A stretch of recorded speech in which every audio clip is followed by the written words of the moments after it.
The radio crackled just as the sun dipped behind the endless line of pine trees. Anna tightened her grip on the steering wheel, eyes fixed on the narrow road ahead. Gravel crunched beneath her tires as her old SUV cut through the silence of the wilderness. She had taken dozens of emergency calls in remote places before, but something about this one felt different, heavier, almost unsettling. Unit 3, are you still en route? The dispatcher's voice buzzed again, faint and distorted. Yes, Anna replied calmly, though her heart was beating faster than she liked to admit. I'm about 20 minutes out. Signals weak. The call had come in suddenly, an urgent medical emergency reported by a passing hiker. No clear details, no exact location, just coordinates deep in the backcountry, miles away from the nearest town. Most people avoided this area. It was isolated, wild, and whispered about in uneasy tones. Locals said strange things happened here. Anna didn't believe in rumors. She believed in facts, training, and time. And time, right now, was slipping away. The forest grew denser as she drove, shadows stretching across the road like long fingers.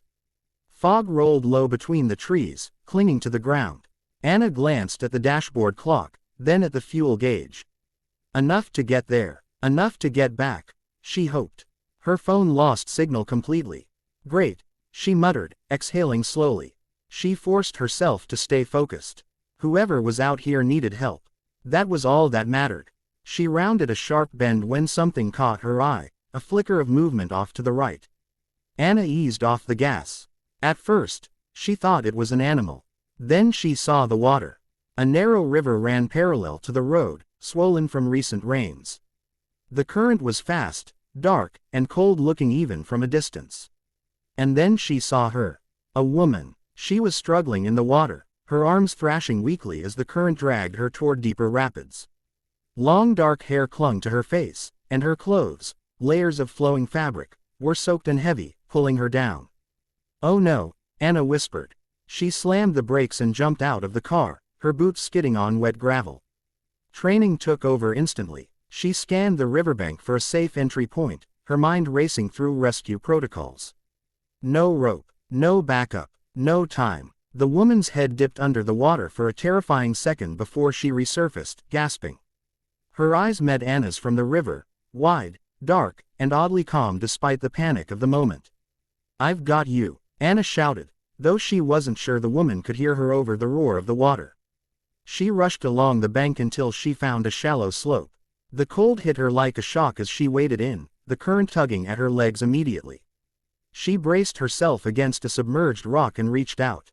Grab my hand, she yelled. The woman tried, missed, and cried out as the current pulled her sideways.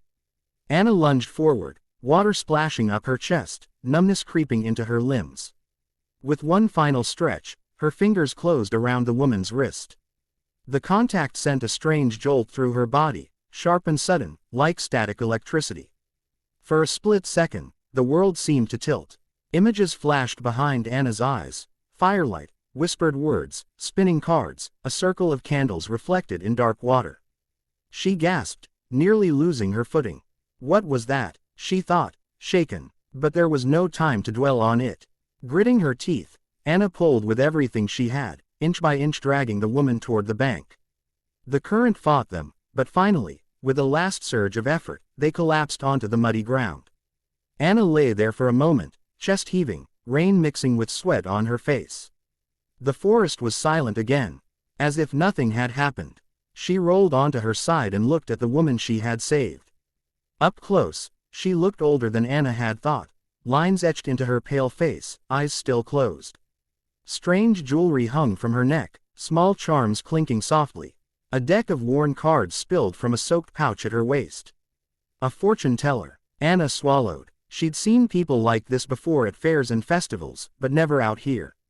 Never like this. The woman's eyes fluttered open slowly.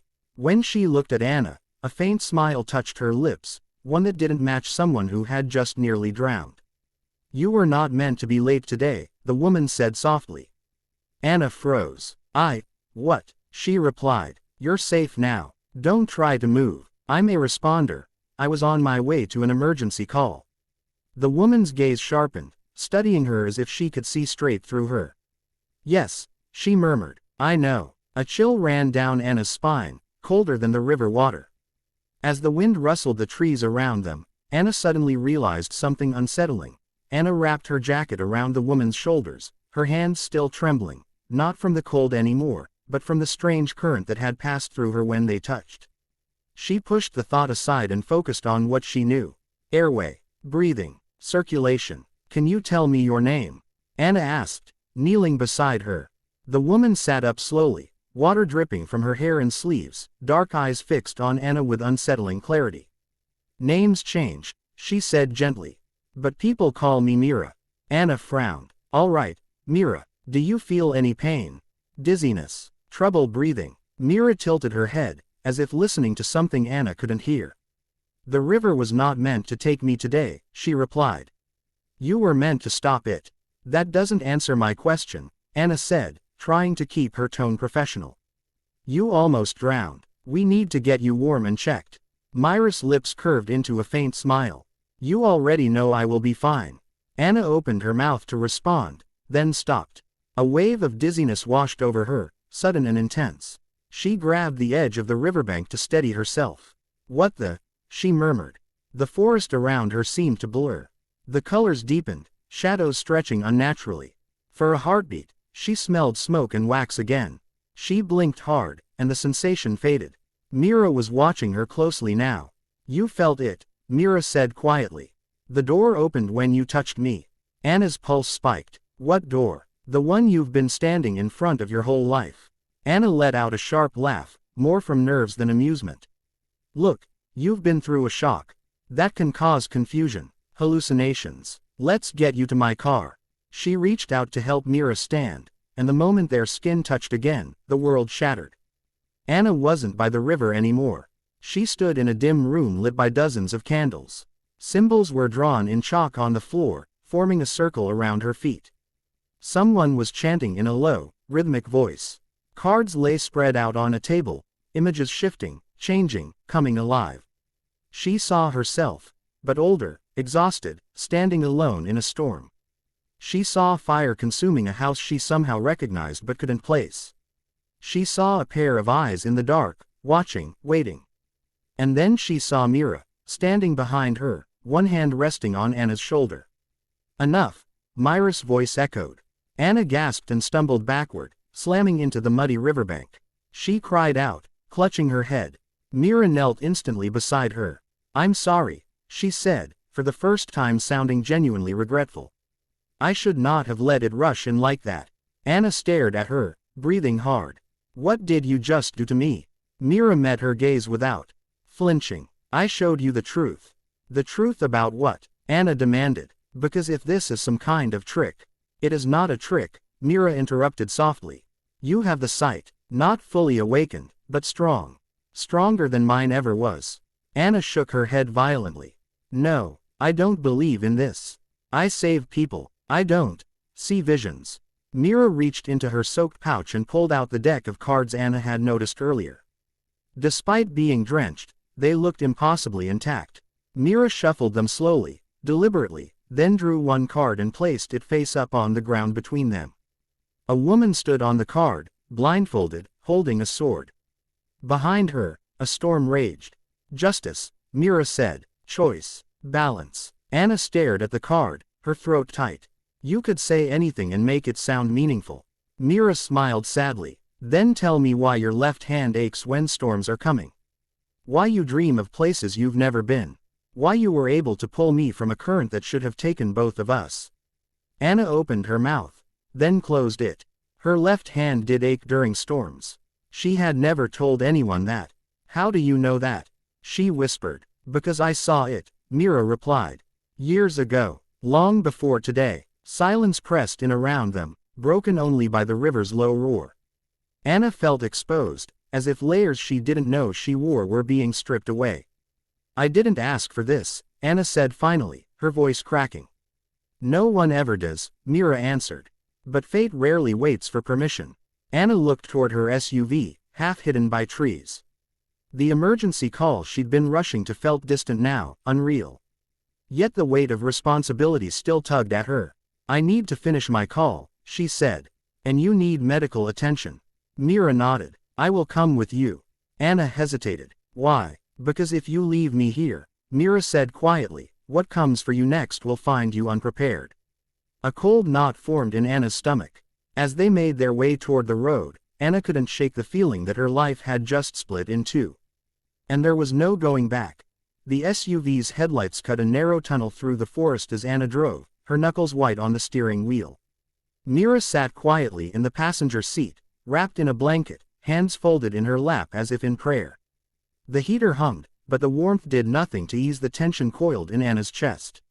You're very calm for someone who nearly drowned, Anna said at last, breaking the silence. Mira turned her head slightly, watching the trees rush past.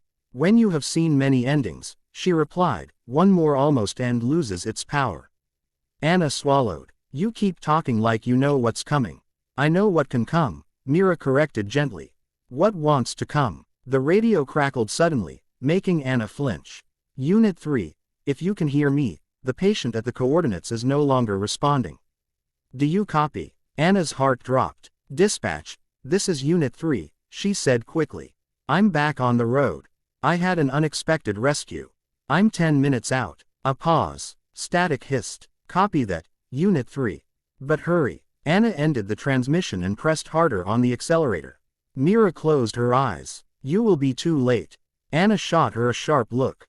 Don't say that. I am not saying it to hurt you, Mira said softly. I am saying it because you need to understand something. What? Anna snapped. That some calls are not meant to be answered, Mira said. They are meant to be witnessed. Anna felt anger flare, hot and sudden. That's not how this works. People die when help doesn't come.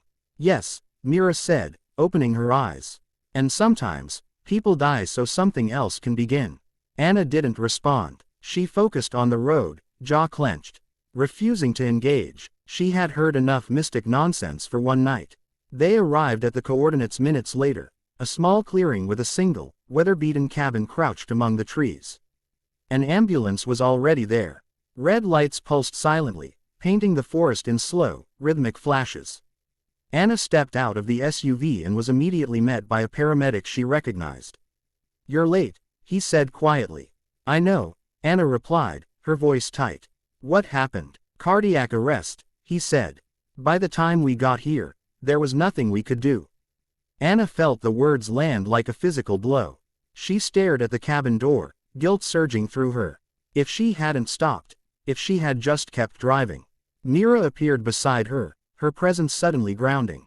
This death is not on your hands, Mira said calmly. Anna rounded on her. You don't get to decide that. Mira met her gaze without fear. No, but you do. Anna looked away, blinking back tears. She had done everything right. And still, it hadn't been enough. Later, after the body was transported and the clearing grew quiet again, Anna sat on the hood of her SUV, head in her hands.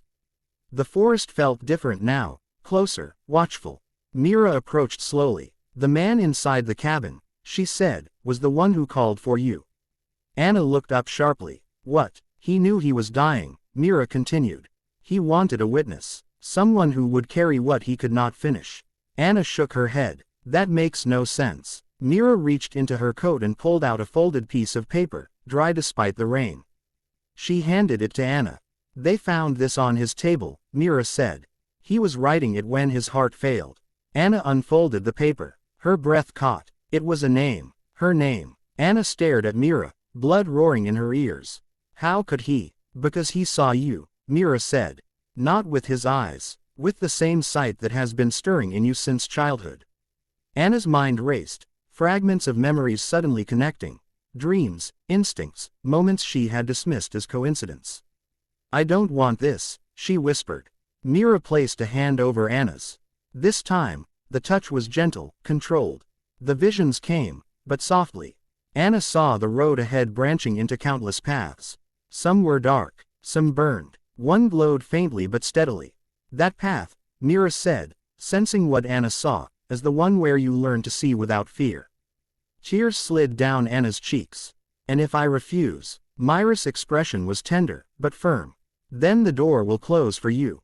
And open for someone else. But you will always wonder what might have been. The forest wind rustled the trees, as if waiting. Anna took a long, shaky breath and straightened. She looked at the road, then at Mira. "What happens now?" she asked. Mira smiled. This time with warmth, not mystery. "Now," she said, "you stop running only toward emergencies, and start walking toward your calling." The red lights faded in the distance. The night grew quiet, and for the first time in her life, Anna realized she had just answered the most important call of all.